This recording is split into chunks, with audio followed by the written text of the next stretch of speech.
As a country almost synonymous with its cuisine, Mongolia's culture is tightly bound to the food its citizens consume.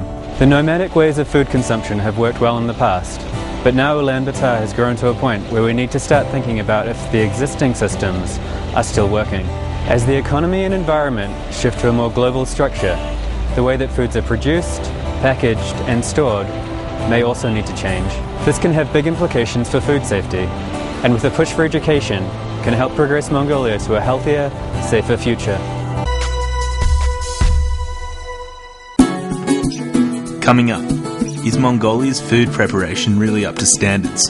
One of the biggest problems is that there isn't a lot of regulations on how animals are slaughtered here. And what did this man eat to put him into hospital? He warned us, if you had waited much longer, it could have been fatal.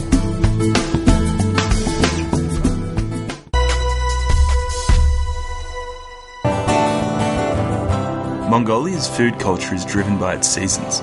Winters are long, from November to April, and it's not uncommon to reach temperatures as low as -40 degrees Celsius on a winter night.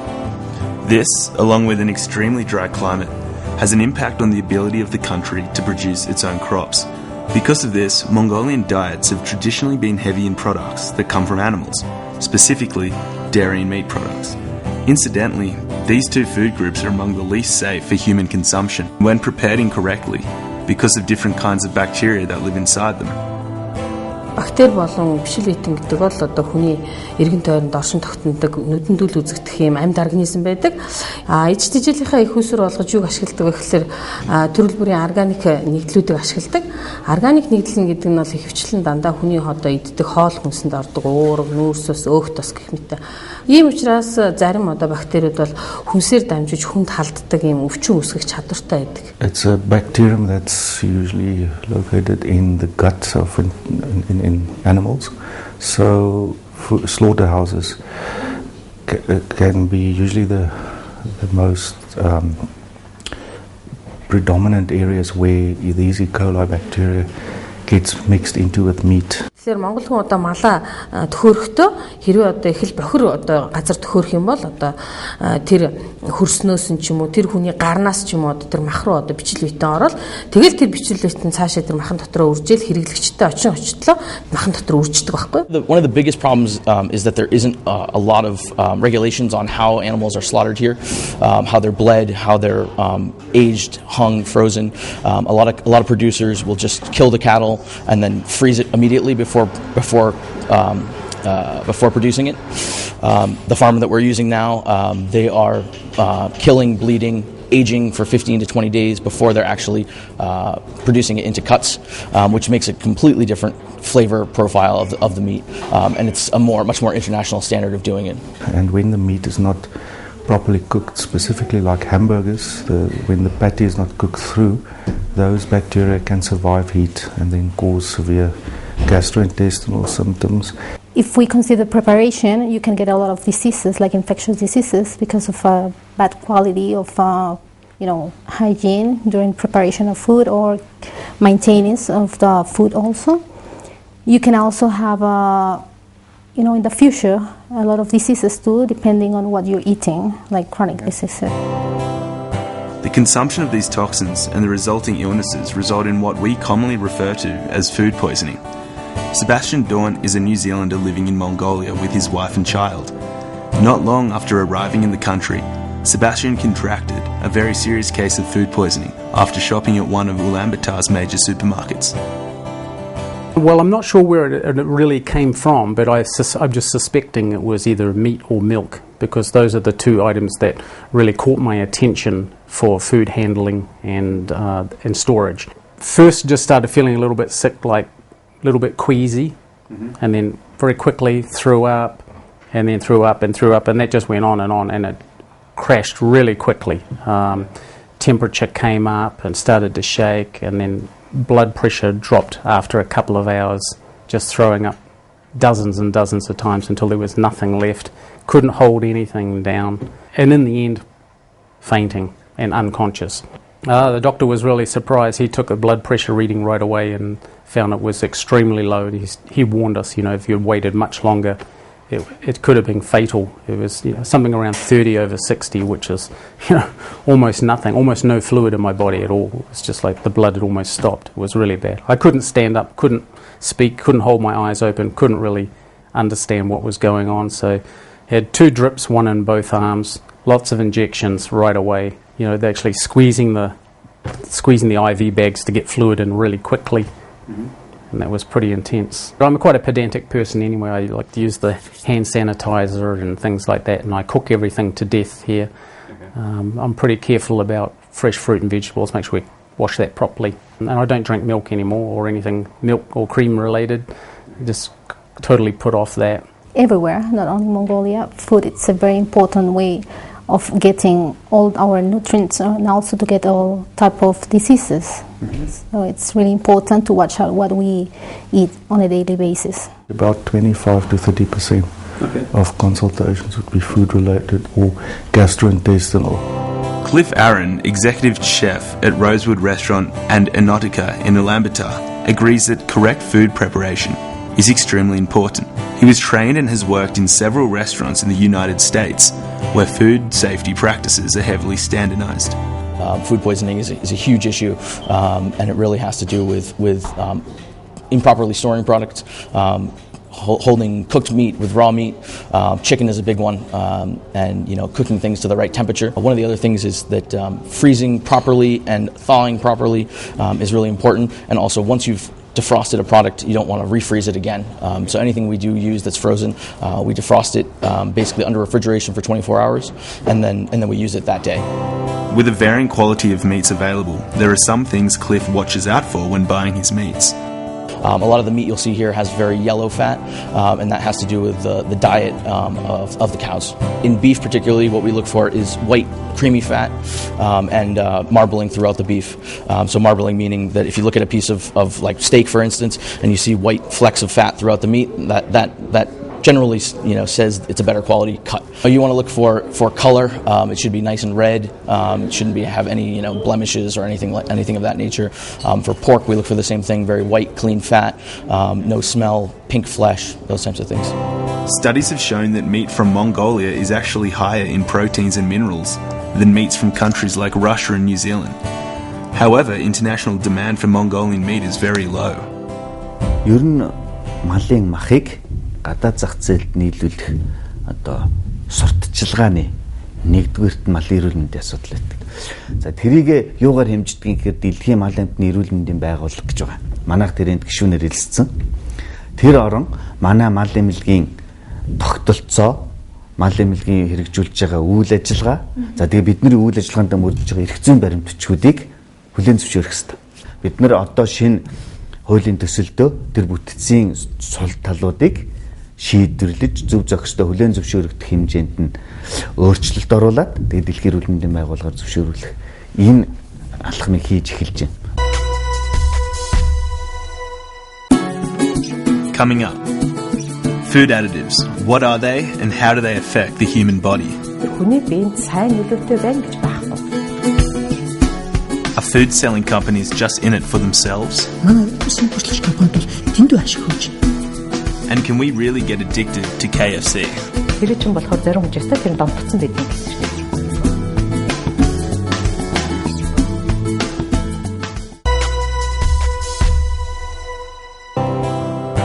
It's important to make sure our meat products are kept free from harmful bacteria, but just as important is making sure that our livestock are healthy before they are slaughtered. Just as humans use antibiotics when they're sick, Mongolian herders have been using antibiotics on their livestock for around 100 years. This system was introduced by Russian tradesmen to ensure livestock were healthy before sending them across the border to Russia. Антибиотик бол зөвхөн хүнд нөлөөлөл зогсохгүй, антибиотикийг бас ингээд амтнд бас өвчин тусахт нь хэрэгэлдэг. Жишээ нь өхөрт одоо айгүйх антибиотик хэмжлэгийн хийдэг байхгүй. Тийм учраас өхрийн маханд ялангуяа антибиотикийн үлдэгдэл гэдэг юм байдаг. Тэгээ тэр антибиотикийн үлдэгдэл нь яадаг вэ гэхээр задардггүй. Тэгээд хоол хүнсээр дамжаад хүнд ордог. Ингээ хүнд орж байгаа учраас тэр хүн ч гэсэн яах нь тэр антибиотикийг одоо тодорхой дозоор авч байгаа учраас тэр хүний бичил биетэн ч гэсэн тэр антибиотикт одоо буцаад таслуулж байна л гэсэн үг байхгүй юу. Тийм учраас одоо махан дээр бол антибиотикийн үлдэгдлийг сүүлийн үед маш их шалгадаг болсон. Антибиотикийн үлдэгдэл бол хүний биед бол бас их муугар нөлөөлдөг гэж үздэг юм байна.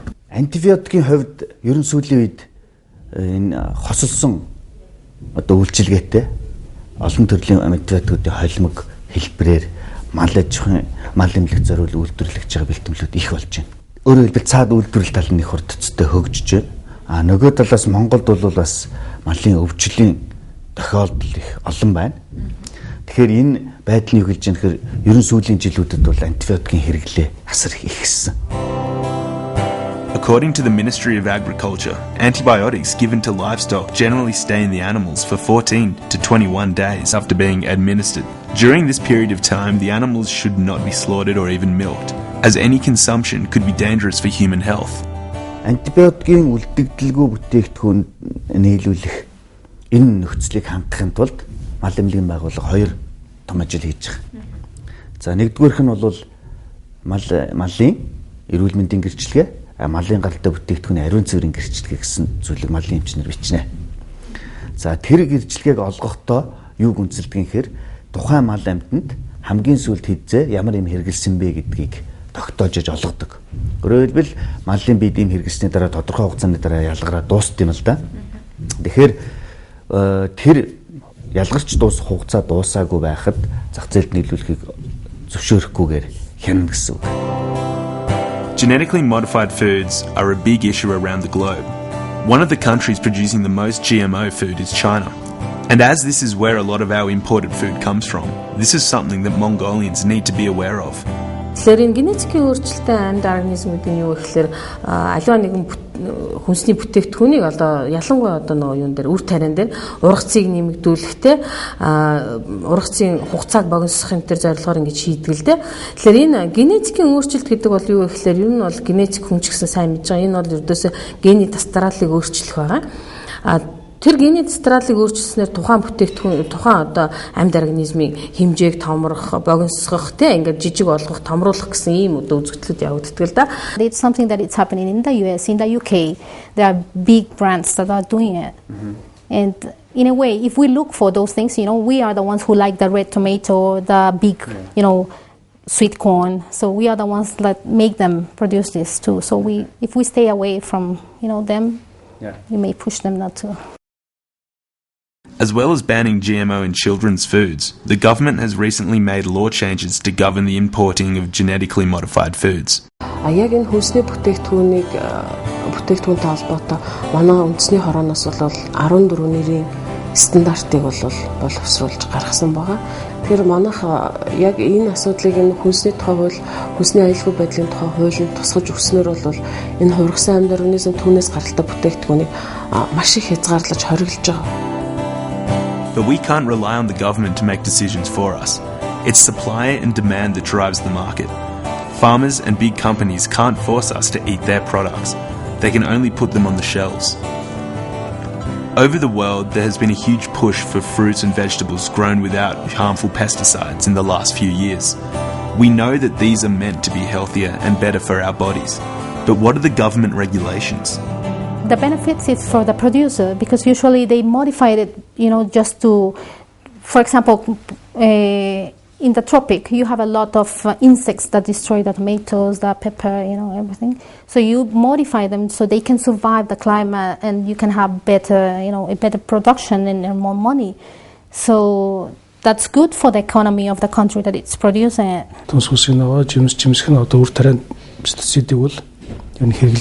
Частаач хэрэглэх л байна. Гэхдээ энийг бол мэдээд цаас мэрэгчлэлтний мэрэгжлийн байгууллагуудын өгсөн одоо заавар зөвлөгөөний дагуу одоо зүү зохистой хэрэглэх нь л одоо чухал.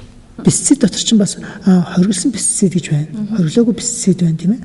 Янз бүр байгаа. Тэгэхээр зэрэг үнэндээ бол шаардлагатай юу гэвэл шаардлагатай л байхгүй пестицид. Тэгэхээр зэрэг тэр шаардлагатай хэмжээгээр л оруулах хэрэгтэй. Ingesting pesticides into your body is nothing you want to be doing. So I mean, anytime you can buy an organic product, I would opt for that.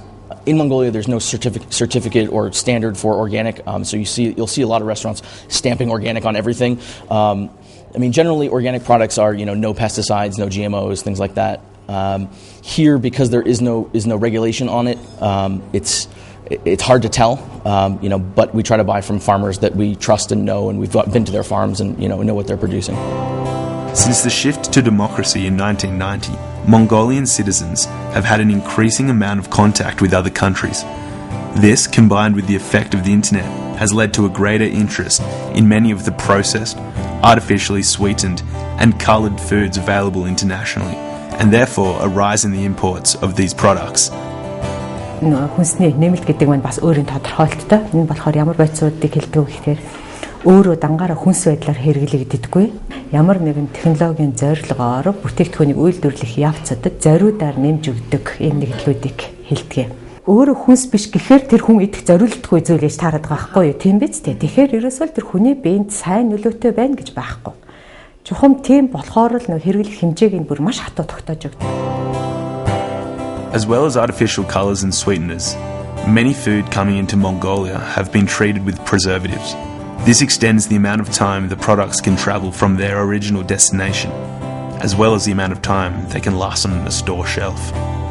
Зах зээл дээр ямар одоо дэлгүүрт ороход ямар хүнс байж дандаа удаан хадгалах тийм хүнстэй жоо. Саббаглаа бодолтой. Ингээ пакеттэй, эсвэл лаацтай, эсвэл шилттэй тийм хүсэл дээд хүрэх гэсэн. Аль болох тийм аюулгүй гэж тэдний одоогоор магадгүй тэгж үзээд байгаа тийм лаацтай пакеттэй тэр юмнууд маань яг үндэ бол дотор асар их хүнсний нэмэлт докторжуулагч одоо тэр өөрөөр хүнс биш юмнуудыг дотор асар их хагалцсан хүний эрүүл мэндэд тодорхой төвшөнд одоо дооз тийм тунгаараа одоо илүүгээр очих бол хор болж магадгүй тийм л хүсэл байж байгаа. Одоо бид нар энэ хүнсний тухай хууль, хүнсний бүтээгдэхүүний аюулгүй байдлыг хангах тухай хууль хоёр хуультай холбоотойгоор улсын их хурлын 67 дугаар тогтоол гэж гарсан байгаа. Энэ хуулийн хэрэгжилтийг эрчимжүүлэх хангах. Энэ тогтоолын хүрээнд бид нар нийт 31 дүрм, журам, зааварчилгаа босруулахаар эрүүл мэндийн яам, үйлдвэрүүд аж ахуй яам, байгаль орчин ногоо хөгжлийн яам болон холбогдох агентлагууд, мэргэжлийн хяналт зэрэг агентлагууд хамтарсан ажлын хэсэг энэ дүрм журмуудыг босруулж байгаа. За өнөөдөр хүнсний нэмэлтийн одоо бүртгэх тийм журам байдаг даа тийм 2600 гаруй тийм хүнсний нэмэлт байж байна тийм Монголд одоо хэдэн орчиж байгаа, хэдийн хэрэглэж байгаа, хаана хэрэглэж байгаа, хэн оруулдаг тэр мэдээлэл ерөөсөө одоогор байхгүй. Тэгтэл бидний нэг бүртгэх асуудал ярьж байгаа юм. За тэгтэл бүртгэнэ гэхэд зэрэг одоо эн чинь юу байна шүү дээ. Хориглочихсон одоо хүнсний нэмэлт байгаа, хориглохыг завдаж байгаа одоо хүнсний нэмэлт байгаа. Тийм ээ ашиглагыг зөвшөөрж байгаа тийм хүнсний нэмэлт байгаа. Өнөөдөр ашиглагыг зөвшөөрсөн байгаа боловч 2 жилийн дараа энэ хэрэггүй болно. Өөрөөр хэлбэл хориглогдно гэдэг нь ойлгомжтой тийм одоо хүнсний нэмэлт байж байна. The continuing globalization of Mongolia has brought with it some things that our bodies could probably do without. The interest in Western ways of living has led to the opening of a KFC, a Cinnabon, and countless other pizza, burger and fast food restaurants. Foreign investment such as this brings money and jobs to Mongolia, ultimately benefiting the economy, but it can be destructive to the health of the people. The company per se is not a problem. Mm-hmm. The problem is the attitude of the people toward, like these companies, some of them are, that the employee has to offer you to make it bigger, to, for a cheapest price, get more.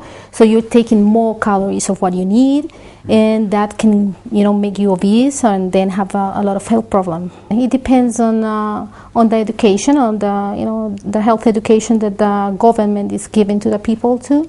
They may need to do some things like more training on the people, like more advertisements. They can change definitely the diet of the young ones, and what's going to happen next if Mongolia don't produce what they they want, Энэ надад энэ 2013 оны нэг судалгаа байна л да. Дэлхийн эрүүл мэндийн байгууллагын санхүүжилт дээр эрүүл мэндийн яамнаас явуулсан судалгаа байна.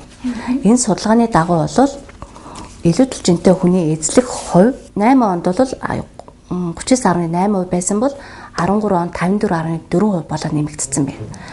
Тархалтай хүний эзлэх хувь нь болохоор 8 онд 12.5% байсан бол 13 онд 19.7% болоод нэмэгдсэн байгаа. Дээр мөн дахиад хэлэхэд хүн ам маань бас л хоолтон дээрээ нөгөө хэрэглэгчийн боловсруулалт дэвшлүүлээд би ямар хоол сонгох ёстой юм бэ гэдэг сонголтоо бас зөв хийдэг байх ёстой хаа. So we've learnt that Mongolia's harsh climate has a direct impact on the dietary habits of the population. But as this country adapts to a more global structure, so too are our food patterns. Because of this, we must be aware of the risks associated with certain types of food being imported. Things like GMOs, pesticides, additives, and Western fast food can ultimately have an effect on our bodies. So perhaps further and more concentrated education will help keep Mongolia a healthier and safer place. But for now, we must be wise and think about what we're eating, where it comes from, and how it's being stored and prepared.